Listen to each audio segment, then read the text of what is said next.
სოხუმის სახელმწიფო დრამატული თეატრის სცენაზე აფხაზეთის ავტონომიური რესპუბლიკის პროფესიული სახელმწიფო ინტეგრირებული თეატრის აზდაკის ბაღის სპექტაკლი მე ვხედავ მზეს დაიდგა. საპრემიერო წარმოდგენას აფხაზეთის ავტონომიური რესპუბლიკის მთავრობის თავმჯდომარე გიორგი ჯინჭარაძე, საქართველოს პარლამენტის თავმჯდომარის პირველი მოადგილე გიორგი ვოლსკი, აფხაზეთის უმაღლესი საბჭოს თავმჯდომარის მოვალეობის შემსრულებელი თამას ხუბუა, აფხაზეთის მთავრობის წევრები და უმაღლესი საბჭოს დეპუტატები ესწრებოდნენ. სპექტაკლი ნოდარ დუმბაძის ამავე სახელწოდების რომანის მიხედვით რეჟისორმა ბაჩო გაბრუაშვილმა დადგა და მასში განსაკუთრებული საჭიროების მქონე 20-მდე მსახიობი მონაწილეობდა. მიმდინარე წელს ინტეგრირებულმა თეატრმა აზდაკის ბაღი 10 წლის იუბილე აღნიშნა, ხოლო მე ვხედავ მზეს არის პირველი სპექტაკლი, რომელიც დასმა სახელმწიფო თეატრის რანგში წარმოადგინა. ღონისძიება აფხაზეთის ავტონომიური რესპუბლიკის მთავრობის და აფხაზეთის განათლებისა და კულტურის სამინისტროს მხარდაჭერით გაიმართა.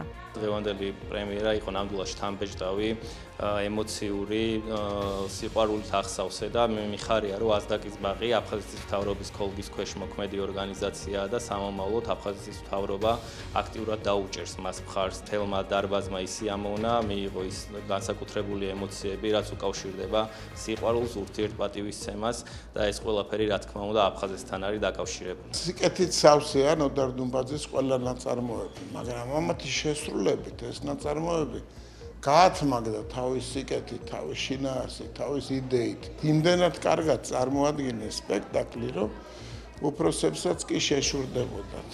და განსაკუთრებული მადლობა უნდა უთხრათ ყველამ. კარგი მაგალითია, მადლობა აფხაზეთის მთავრობასაც, კულტურის სამინისტროს, რომელიც ესე კარგად დაეხმარა, რომ ეს თავისი მშვენიერი პროექტის რეალიზაცია მოეხდინათ. თეატრი იყო და რჩება ჩვენი კულტურული მემკვიდრეობის განუყოფელ ნაწილად. ამ სივრცეში ცოცხლდება როგორც წარსული, ისე თანამედროვეობა. აზდაკის ბაღის მსახიობებმა თავიანთი პროფესიონალიზმითა და ნიჭით კიდევ ერთხელ დაგვანახეს, რომ შესაძლებლობები მართლაც შეუზღუდავია. განსაკუთრებული მადლობა მინდა გადაუხადო თითოეულ წევრს, მსახიობს, ასევე მთლიანად შემოქმედებით ჯგუფს და ორგანიზატორებს ამ შთამბეჭდავი წარმოდგენისთვის. მაყურებლის შეფასებით თუ ვიმჯერებთ, მე მგონი კარგი სპექტაკლი იყო. რაც ყველაზე მთავარია, რაც ძალიან მინდა, რომ ალბათ ძალიან მალე აფხაზეთში და სოხუმში ვითამაშოთ მეთქი სპექტაკლი და რაღაცნაირად ესე გვინდა დავიწყოთ ეს ყველაფერი. ყველას მადლობა პირველ რიგში აფხაზეთის მთავრობას, კულტურის სამინისტროს, დიდი მადლობა სტუმრებს, დიდი მადლობა მსახიობებს და არც მე მგონი პრემიერა კიდევ ერთი შედგა.